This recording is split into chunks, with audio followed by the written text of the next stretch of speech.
Hello అందరికీ pro kabaddi league 11వ సీజన్లో అనేక జట్లు మెరుగైన ఆటను ప్రదర్శించాయి. అయితే ట్రోఫీని హర్యానా స్టీలర్స్ మాత్రమే గెలుచుకుంది. హర్యానా జట్టు మొదటిసారి పీకేఎల్ టైటిల్ను దక్కించుకుంది. జైదీప్ దహియా నాయకత్వంలో హర్యానా స్టీలర్స్ ఈసారి చరిత్ర సృష్టించింది.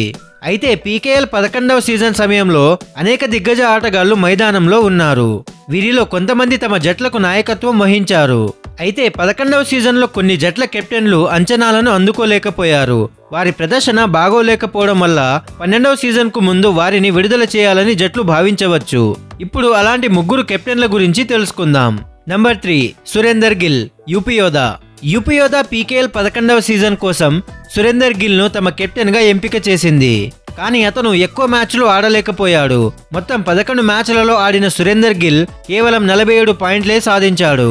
అతని ప్రదర్శన ఆశించిన స్థాయిలో లేకపోవడం స్పష్టంగా కనిపిస్తుంది. అందువల్ల యూపీ యోధా అతన్ని విడుదల చేసి మరొక కెప్టెన్ ను మరొక రైడర్ ను ప్రయత్నించే అవకాశాలు చాలా వరకు ఉన్నాయి. Number 2 Fazal Atrachali, Bengal warriors. Pro kabaddi league చరిత్రలో అత్యంత విజయవంతమైన డిఫెండర్ అయిన ఫజల్ అట్రాచలి 11వ సీజన్లో బెంగాల్ వారియర్స్ కెప్టెన్ గా వ్యవహరించాడు. కెప్టెన్ గా అనుభవం ఎక్కువగా ఉన్నప్పటికీ అతని నాయకత్వంలో జట్టు ప్రదర్శన ఆశించిన స్థాయిలో లేదు. 22 మ్యాచ్లలో బెంగాల్ వారియర్స్ కేవలం 5 మ్యాచ్లే గెలిచింది. 14 మ్యాచ్లలో పరాజయం చెందింది. ఈ నేపథ్యంలో ఫజల్ అట్రాచలిను బెంగాల్ వారియర్స్ విడుదల చేసే అవకాశాలు చాలా వరకు ఉన్నాయి.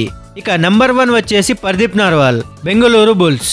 పర్దీప్ నర్వాల్ పీకేఎల్ చరిత్రలో అత్యంత విజయవంతమైన రైడర్ అయినప్పటికీ 12వ సీజన్ అతనికి కెప్టెన్ గా ఆటగాడిగా చాలా బ్యాడ్ గా గడిచింది అని చెప్పాలి. అతని నాయకత్వంలో బెంగళూరు బుల్స్ జట్టు 22 మ్యాచ్లలో కేవలం 2 మాత్రమే గెలిచింది. పీకేఎల్ చరిత్రలో మొట్టమొదటిసారిగా జట్టు పాయింట్ల పట్టికలో చివరి స్థానంలో నిలిచింది. అందువల్ల బెంగళూరు బుల్స్ పర్దీప్ నర్వాల్ ను విడుదల చేసి కొత్త కెప్టెన్ ని ఎంపిక చేసే అవకాశాలు చాలా వరకు ఉన్నాయి. So friends, pro kabaddi league లో ప్రతి సీజన్ కొత్త ఆశలు, కొత్త విజయాలను అందిస్తుంది. అయితే జట్టు విజయాల్లో మంచి కెప్టెన్సీ కీలక పాత్ర పోషిస్తుంది.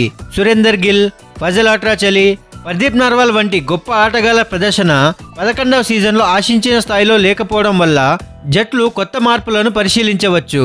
సరైన నిర్ణయాలు తీసుకుంటే 12వ సీజన్ మరింత ఆసక్తికరంగా ఉండే అవకాశం ఉంది. ఇది ఆటలో సహజం. జట్టు విజయాల కోసం మార్పులు అవసరం. సో ఫ్రెండ్స్, ఇది 12వ సీజన్ కు ముందు విడుదల చేయాల్సిన ముగ్గురు ప్రముఖ కెప్టెన్ల వీడియో. ఈ వీడియో చూసిన తర్వాత మీకేమనిపిస్తుందో మీ అభిప్రాయాలను కమెంట్ సెక్షన్ లో చెప్పండి.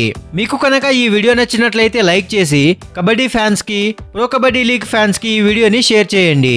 ఇలాంటి మరెన్నో కబడ్డీ వీడియోస్ కోసం, ప్రో కబడ్డీ లీగ్ అప్డేట్స్ కోసం మన ఛానల్ ను సబ్స్క్రైబ్ చేసుకోండి. Thank you for watching.